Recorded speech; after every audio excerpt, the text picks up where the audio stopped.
우리는 예레미야서를 지금 묵상하고 있습니다.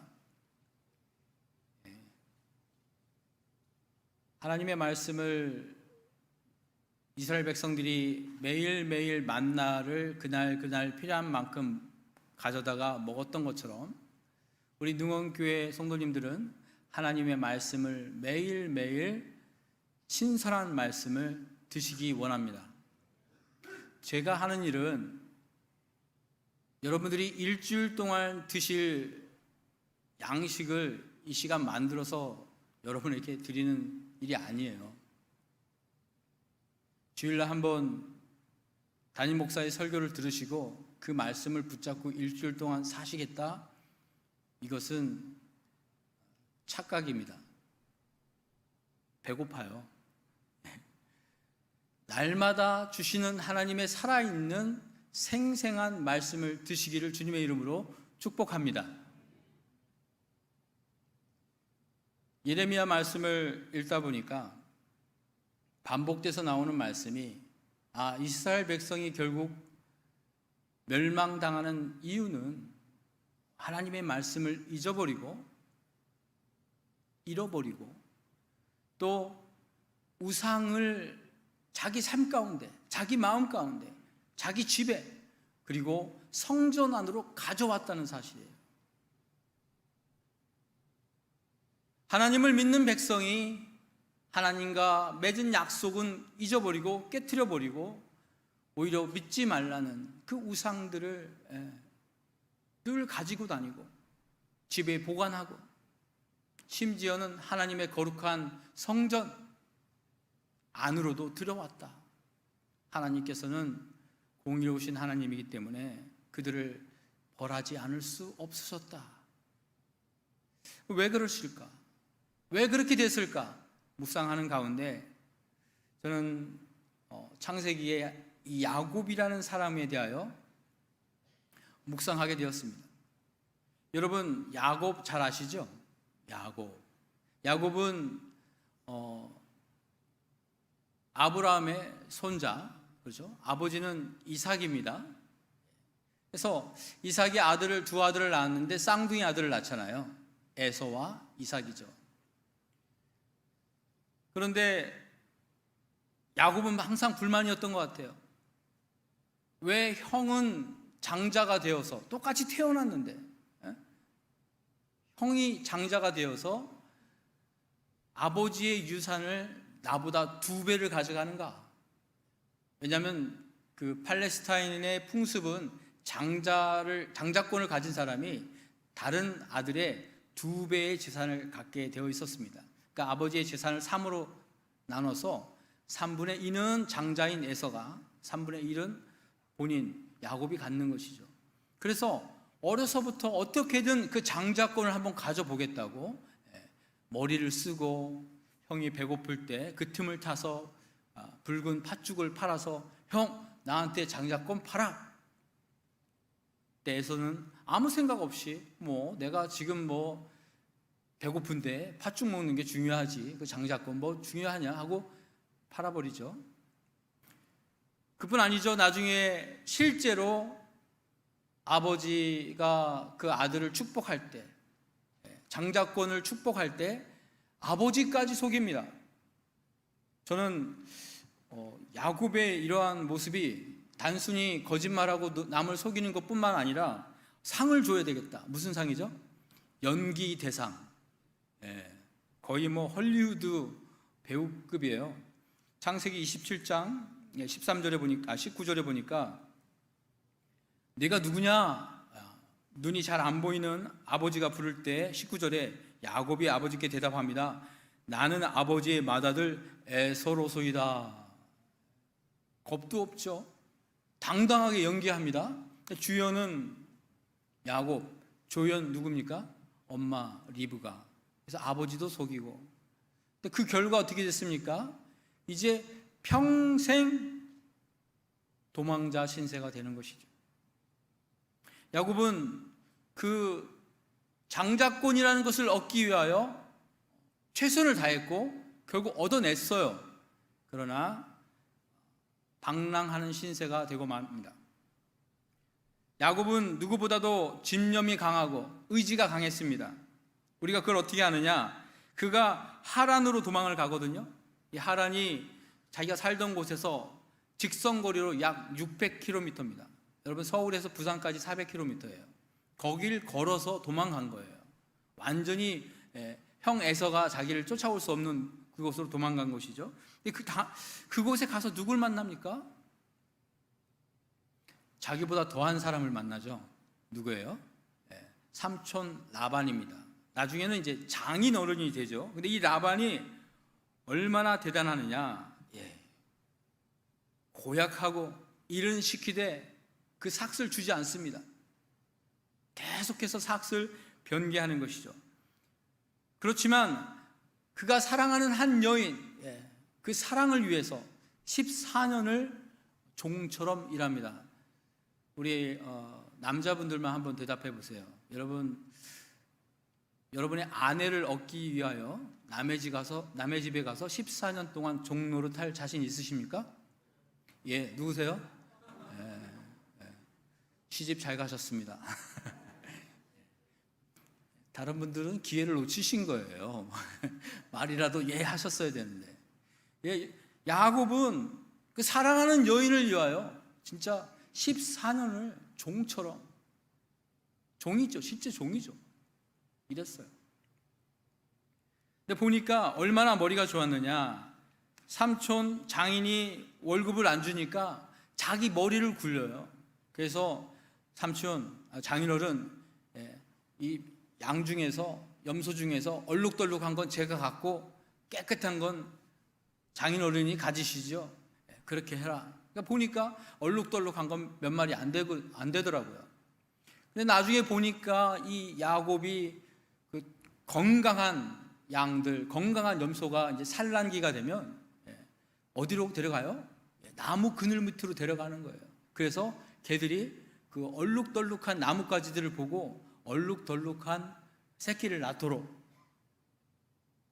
요즘으로 치면 생명공학 박사인 거예요. 바이오 테크놀로지를 처음 시작한 사람이 야곱이에요. 그렇지 않습니까? 그래서 자기 재산을 불리는 거예요. 머리가 얼마나 좋습니까? 우리는 이런 머리를 잔머리라고 합니다. 잔머리. 잔머리의 반대말은 뭐죠? 소갈머리. 소갈머리. 그렇습니다. 이 야곱은 사람들 앞에서도 대단했던 사람이지만 하나님 앞에서도 대단했던 사람이에요. 자기가 원하는 것이 있다면 끝까지 물고 늘어지는 성격이었어요. 야곱에게는 평생 잊지 못할 무거운 짐이 있었는데 그것은 바로 형이라는 짐입니다. 언젠가는 형을 만날 텐데 그 형은 자기를 죽이려고 하는 거죠. 근데 그 형이 자기를 만나려고 온다는 소식을 듣게 됩니다. 무섭죠. 그것도 혼자 오는 것이 아닙니다. 400명의 장정들을 거닐고 옵니다. 이럴 때 야곱은 하나님 앞에 매달립니다. 야복강 가에서 하나님과 만나 하나님이 보낸 천사와 씨름을 하는데 밤새 씨름을 합니다. 그리고 나에게 축복해달라고, 축복하지 않으시면 내가 절대 놓지 않겠다고 버티죠. 그러자 그 하나님의 천사가 야곱의 환도뼈를 쳐서 탈골되게 만듭니다. 결국 하나님의 축복도 받아냅니다. 그러나 평생 이제는 야곱은 절뚝거리며 절름발이로 살아야 되는 신세가 되었죠. 여러분, 야곱은요 계략과 모사의 대가였습니다. 형 에서가 온다고 하니까 자기의 재산을 다 나눕니다. 왜 그럴까요? 한 번에 잘못됐다간 다 잃어버리니까 팀을 나누는 거죠. 분산시키는 거예요. 형이 와서 치더라도 나머지는 갖고 도망가야겠다. 그리고 종들을 앞에 세우고 첩들을 앞에 세우고, 그 다음에 자기가 사랑하는 아내와 자식들을 뒤에 세우고, 자기는 맨 뒤로 갑니다. 아주 치사하죠. 그리고는 자기의 재산을 형에게 드리기 위하여 따로 분배를 합니다. 보니까 그 양이 굉장히 많아요. 창세기 32장 13절에 보니까 야곱이 형 에서를 위하여 택한 예물이 있는데, 보니까 14절에 암염소가 200마리, 순염소가 20마리, 암양이 200, 숫양이 20, 전나는 낙타 30, 그 새끼 암소가 40, 황소가 10마리, 암낙이 20, 그 새끼 나귀가 10. 어마어마하죠. 야곱은 지금 재산도 많고 식구도 많아요. 그런데 형 에서라는 이 큰 벽에 부딪힌 거예요. 그래서 그렇게 따로 모은 이 가축들을 어떻게 합니까? 세 등분합니다. 그리고 자기 앞서 먼저 보냅니다. 종들과 함께 보내요. 그리고 내가 시키는 대로 해라. 형 에서를 만나거든. 이게 무엇이냐 하면,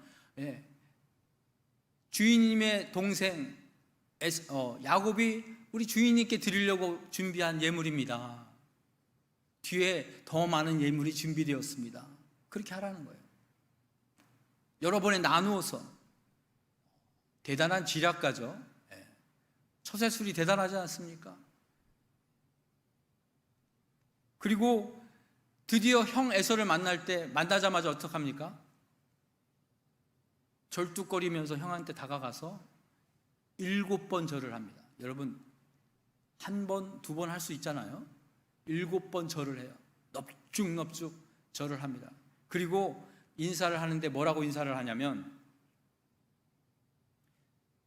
창세기 33장 10절에 보니까 이렇게 얘기합니다. 내가 형님 눈앞에서 은혜를 입었습니다. 지금 형은 지금 장자권을 뺏겨서 이놈 내가 가만두나 보자, 이런 분한 마음을 품고 살았는데, 형님 때문에 제가 은혜를 입었습니다. 청하건대 내 손에서 이 예물을 받으소서. 먼저 준비한 선물로 그 사람 마음을 열는 거죠. 그리고 또 이런 말을 합니다.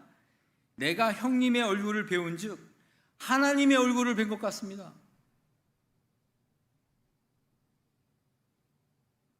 야곱이 하나님의 얼굴을 봤나요? 네, 봤어요. 그 앞장에 보니까 형 에서가 온다고 자기 식구들을 다 보낸 다음에 혼자 야복강에서 하나님께 매달리면서 하나님을 만나잖아요. 그리고 그곳을 이름하기를 브니엘이다. 브니엘은 페니, 얼굴이라는 뜻입니다. 엘, 하나님의 얼굴. 내가 하나님의 얼굴을 배웠다. 그 장소를 브니엘이라고 하는 거죠. 내가 하나님을 뵙고도 살아있네. 그런데 그 얘기를 누구에게? 자기 형 에서에게 하는 거예요. 형님 얼굴 보니까 하나님 얼굴 같습니다. 여러분, 누구 기분 좋게 하려면 이렇게 얘기하세요. 옆에 분 보시고, 장모님, 집사님 보세요. 지금 보세요. 얼굴 뵈니까 하나님 얼굴 뵙는 것 같습니다. 하세요. 네. 사실 이게 틀린 말은 아니에요. 왜냐하면 하나님께서 우리를 만드실 때요, 하나님의 형상으로 만드셨거든요. 하나님의 형상으로. 다른 사람을 볼 때 우리가 하나님의 형상으로 보셔야 돼요. 우리 인간들은 다른 사람을 하나님의 형상으로 보지 않고 도구로,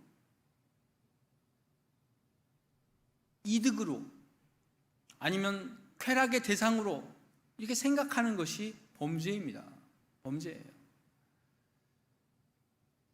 야곱이 정말 멋진 말을 했어요. 형님, 하나님 얼굴을 뵙는 것 같아요. 야곱의 마음이 다 풀어졌죠. 20년 만에 만난 이 형제가 다시 뜨겁게 죄합니다. 목을 서로 엇갈려 끌어안고 울고 화해가 됐어요. 대단하지 않습니까? 이처럼 야곱은 처세술이 뛰어나고 머리가 좋고 노력하고 자기가 원하는 것이라면 무엇이든지, 심지어는 하나님께로부터 얻어내는 능력이 탁월한 사람이었어요. 필요할 때마다. 처음 형 야곱으로부터 도망칠 때, 하란으로 갈 때, 광야에서 잠이 들 때 그곳에서 자기가 베고 자던 그 돌단을 쌓고 하나님께 예배하고, 또 하란에서 돌아올 때 다시 하나님께 예배하고, 필요할 때마다 하나님께 예배하고 하나님 도와주세요, 도와주세요 했던 사람입니다. 그런데 오늘 저와 여러분이 읽은 이 말씀 이전에 예상하지 못한 어려운 일을 야곱이 경험하게 됩니다. 34장에 보면 야곱에게는 한 딸이 있었습니다. 그 딸의 이름은 디나인데, 이 디나가 야곱이 살고 있는 동네의 원주민, 다른 여자들을 구경하러 갔어요. 왜 갔는지는 정확히 나오지 않는데, 제가 생각할 때는 이 야곱 가족은 목축업을 한단 말이에요. 하다 보니까 얼마나 화려하게 입었겠습니까? 근데 이 딸이 그쪽 지역에 살고 있는 여인들, 그들이 입고 있는 옷, 액세서리, 이런 것들을 구경하러 간 것이죠. 한마디로 앞 백화점에, 시장에 놀러 간 거예요. 그런데 그곳에서 히위 족속 하물의 아들 세겜이라는 남자에게 붙잡혀 성폭행을 당하는 일이 있었습니다.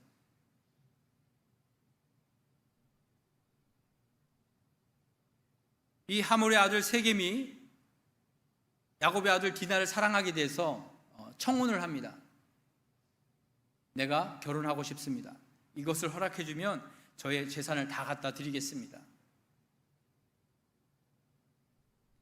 그런데 야곱의 아들 중에 성격이 거칠고 폭력적인 두 아들이 있었어요. 시므온과 바로 레위죠. 이들은 계략을 짭니다.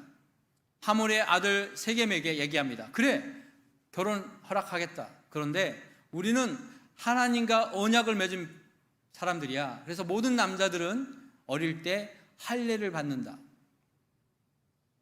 너희들도 우리처럼 할례를 해라. 그러면 허락해 주겠다. 이렇게 합니다. 그랬더니 이 세겜이 정말 디나를 사랑했나 봐요. 아버지를 설득하고 그 마을 사람들을 설득해서 모든 남자들이 같이 할례를 받죠.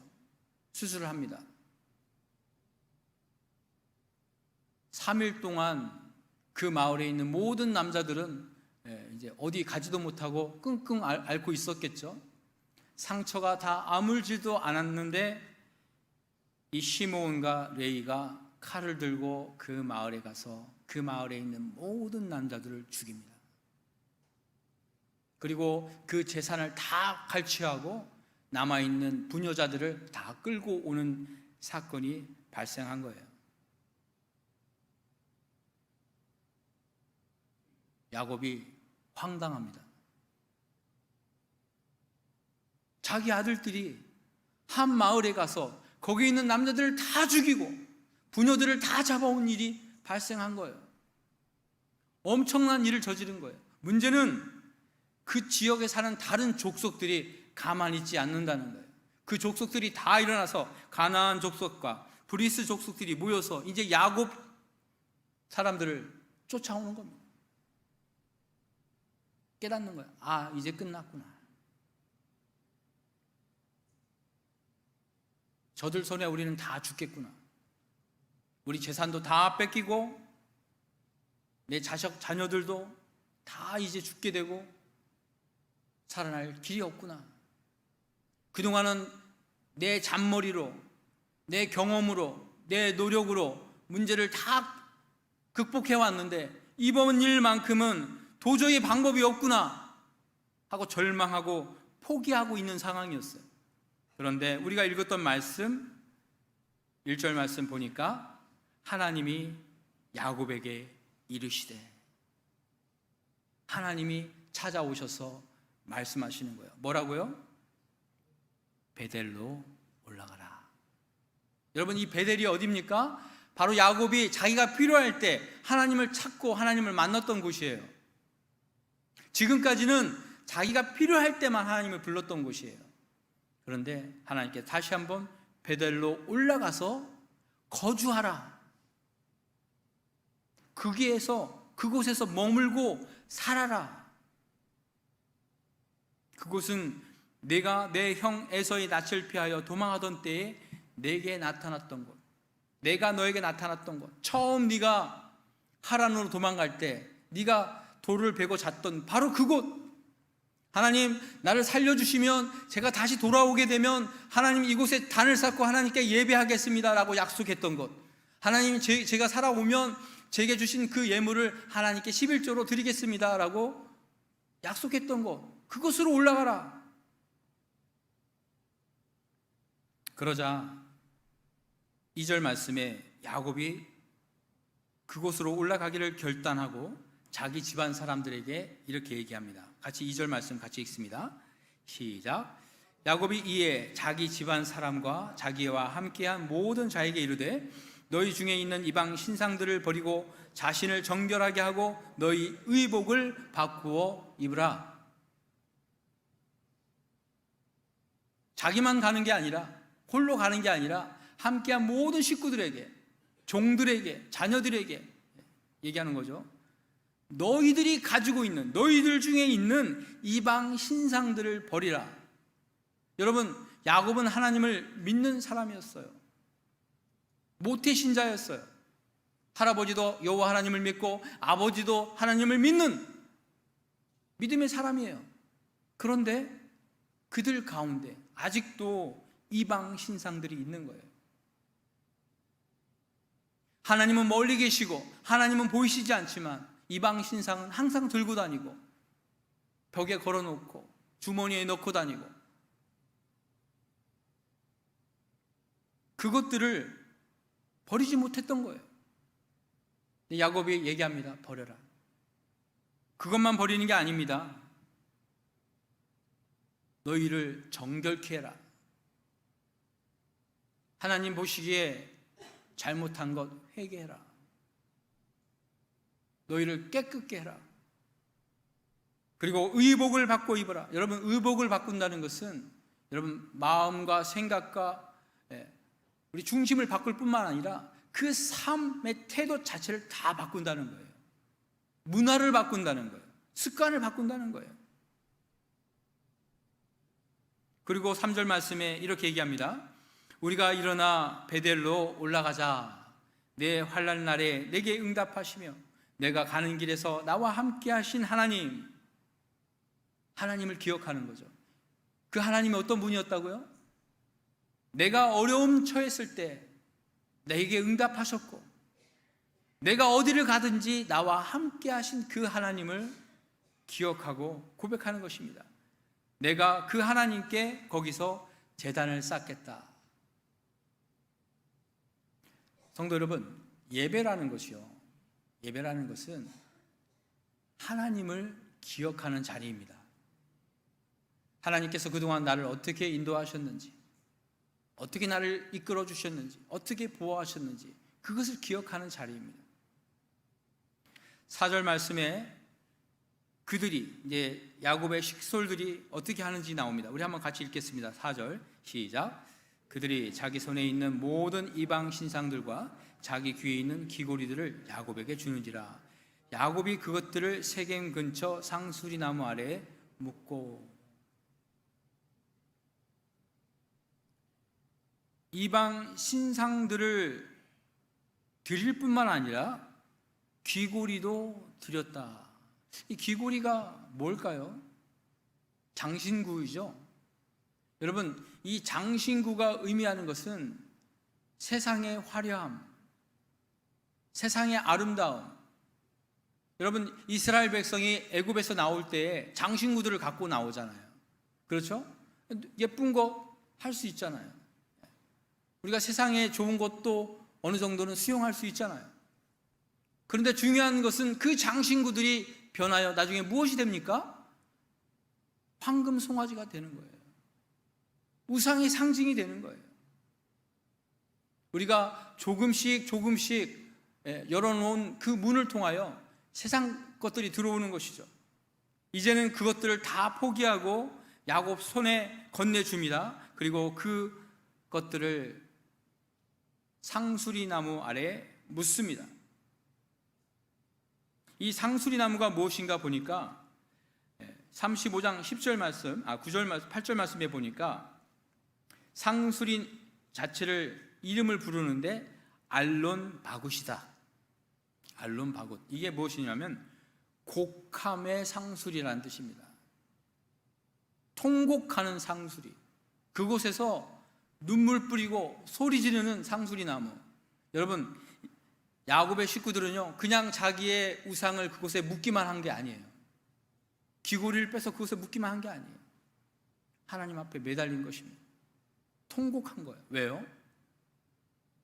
이제 곧 죽게 되었지 않습니까? 이제 그게 아무 소용없는 거거든요. 그 우상들도 나를 지켜줄 수 없고 내가 가지고 있는 재물과 폐물도 나를 살릴 수 없구나. 하나님, 다 주님 앞에 드립니다. 우리를 살려주세요.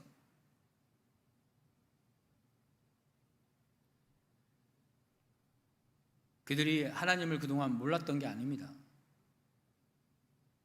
하나님도 알았지만 여전히 자기들이 소유한 우상과 폐물과, 특별히 야곱은 그동안 살면서 어려움이 있을 때마다 자기 능력으로 그것을 충분히 이겨나갈 수 있었어요. 자기 지혜와 경험과 노력으로 감당할 수 있었어요. 이제는 자기가 할 수 있는 것이 아무것도 없다는 걸 깨닫고 이제 하나님 앞에 다 내려놓습니다.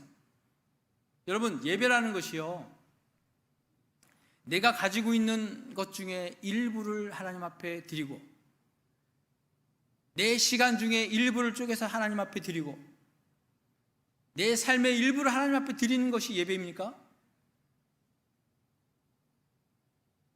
주일날 1시간 하나님 앞에 예배하는 것이 그게 예배입니까? 일주일에 하루 그냥 안식일로, 주일로 지키는 것, 그것이 답니까? 하나님은 그러한 예배를 원하신 것이 아니라 예배드리는 사람과 교제하기를 원하세요. 사귀기를 원하세요.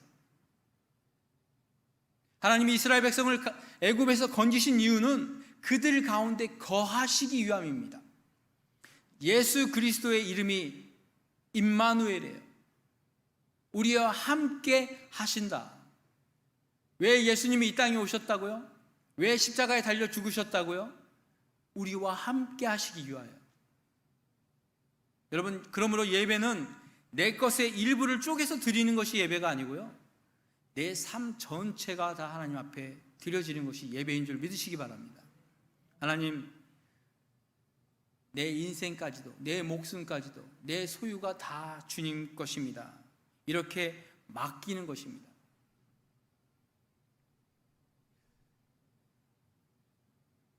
비행기 조종석에는 조종관이 2개가 있습니다. 물론 이제 혼자서 조종하는 비행기도 있어요. 대부분 2개가 있어요. 왜 그러냐면 한 사람이 조종을 하다가 어떤 스위치를 조작할 때 손을 놓게 되면 조종할 수 없는 상황이 벌어지니까 다른 한 사람이 대신 붙잡고 있도록, 한 사람이 실수하면 다른 사람이 그것을 보완할 수 있도록, 갑자기 한 사람이 아프거나 정신을 잃어도 다른 한 사람이 계속해서 비행기를 조종할 수 있도록, 대부분 2사람이 조종할 수 있도록 만들어져 있습니다. 비행기를 조종할 때 가장 두렵고 떨리는 시간이 있는데 그것은 뭐냐면 착륙할 때입니다. 200km, 300km로 달리는 그 비행기가 땅으로 내려올 때 마치 땅에 처박는 듯한 그런 느낌을 갖습니다. 무섭습니다. 공포를 느껴요. 그래서 처음 비행기를 조종하는 그런 학생 조종사들은 이 착륙할 때 긴장 안 할 수 없습니다. 조종관을 딱 잡고 긴장하는 거죠. 긴장하면 긴장할수록 이 조작이 거칠어집니다. 속도가 점점 빨라지는데 못 느껴요. 옆에 있는 이제 다른 조종사가, 이제 선생님, 교관 조종사가 이렇게 보니까 이대로 가다간 비행기가 추락할 것 같아요. 조작이 안 되는 거예요. 그럴 때 뭐라고 할까요? 조종관 놔. 조종관 놔. 이러지 않겠습니까? 조종관 놓으라고 그래도 말을 안 들으면 어떡합니까? 두들겨 맞는 거죠. 조종관 놓으라고 이 XX야. 뭐 두들겨 맞는 거야. 정신 차릴 때까지. 그 조종석 안에서는요, 내가 조종을 하다가 내가 못하겠다. 그럼 옆에 사람에게 당신이 조종관을 맡아주세요. 이렇게 얘기를 하는데 영어로 합니다. 한번 따라해 보실까요? You have control. 발음이 너무 좋으세요. 네가 조정해라 이거예요. 그럼 그 다른 조종사가 딱 잡고 나서 I have control 이렇게 얘기합니다. 그럼 그때서 손을 딱 놓습니다. 이게 절차예요. 그냥 놓으면 안 돼요. 반드시 You have control. 그럼 이쪽에서 I have control. 성도 여러분, 내가 모든 문제를 붙잡고 내가 해보리라. 그동안 내가 했어. 잘 해왔잖아. 내 경험이 있고 지식이 있고 능력이 있고 의지가 있고 안 될 때가 있어요. 그럴 땐 어떻게 합니까? 예수님, You have control. 예수님, 내 인생의 조종관 맡아주세요. 예수님, 이 운전대 잡아주세요. 예수님, 이 배의 키를 잡아주세요. 맡겨야 됩니다. 예배라는 것은 주님께 맡겨드리는 시간입니다. 하나님, 내 인생, 내 가정, 내 삶, 미래 맡겨드립니다. 어떤 사람이 혼자 산에서 이렇게 산행을 하다가 발을 헛디뎌서 절벽에 떨어졌다고 합니다. 근데 간신히 천신만고 끝에 벼랑 끝에 매달린 거예요. 그리고 소리칩니다. 사람 살려, 사람 살려. 거기 누구 없습니까? 혼자 산행을 하다 보니까 주변에 아무도 없는 거예요. 큰일 났다. 이러다 죽겠구나. 점점 팔에 힘이 빠집니다. 그때 생각난 게 누구예요? 하나님. 기도합니다. 하나님, 살려주세요. 하나님, 이번에만 어떻게 살려주시면 제가 하나님 잘 믿고 착하게 살겠습니다. 하나님.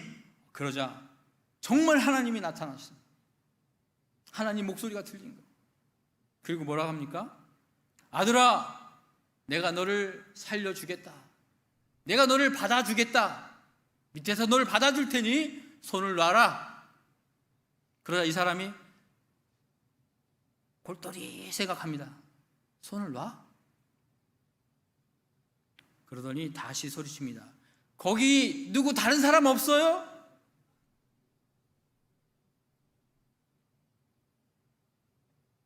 이게 우리의 신앙입니다. 저는 야곱의 삶을 보면서 지금까지 제가 지내왔던 제 인생을 돌아보는 것 같았습니다. 제 나름대로 열심히 살았고 제 경험과 지식과 어디서든 제가 속한 곳에서는 인정을 받고 칭찬받고 진급하고 돈도 많이 모으고 큰 집도 사고 큰 차도 사고 그러면 다 되는 줄 알았어요. 목회도 마찬가지입니다. 열심히 공부하고 열심히 성경 보고 그러면 된다고 생각을 했어요. 그런데 말씀 가운데 너의 능력을 자랑하지 말고 너의 지혜를 자랑하지 말고 너의 부함을 자랑하지 말고 오직 하나님 아는 것을 자랑해라. 예레미야서 9장 말씀을 보면서 우상이라는 것은 다른 데 있는 것이 아니라 내가 나를 자랑하고 내가 가진 것을 자랑하고 그것을 의지하는 게 우상이구나. 마치 야곱이 자기의 잔꾀를, 자기의 처세술을 의지했던 것처럼 잠언 16장 6절 말씀, 지혜자는 이렇게 얘기합니다. 사람이 마음으로 자기의 길을 계획할지라도, 사람이 마음으로 자기의 인생을 계획할지라도 그의 걸음을 인도하시는 이는 여호와이시니라. 여러분, 이 지혜를 깨달으시기 바랍니다. 내가 공부하고, 내가 학위를 얻고, 사업을 하고, 직장생활 열심히 하고, 다른 사람들과 인간관계를 잘 만들어가는 것이 성공의 지름길이다, 이렇게 생각할 수 있습니다. 그런데 우리의 인생의 참 주관자는 하나님이심을 깨달으시기 바랍니다. 그리고 주 앞에 나와서 고백합니다. 주님, 내 노력, 내 수단, 내 방법 주님 앞에 내려놓습니다. 이 모든 것 주님이 맡아주세요. 이 시간 찬양하려고 합니다. 찬양 가사가 이렇습니다. 내가 주인 삼은 모든 것 내려놓고, 내가 사랑했던 모든 것 내려놓고,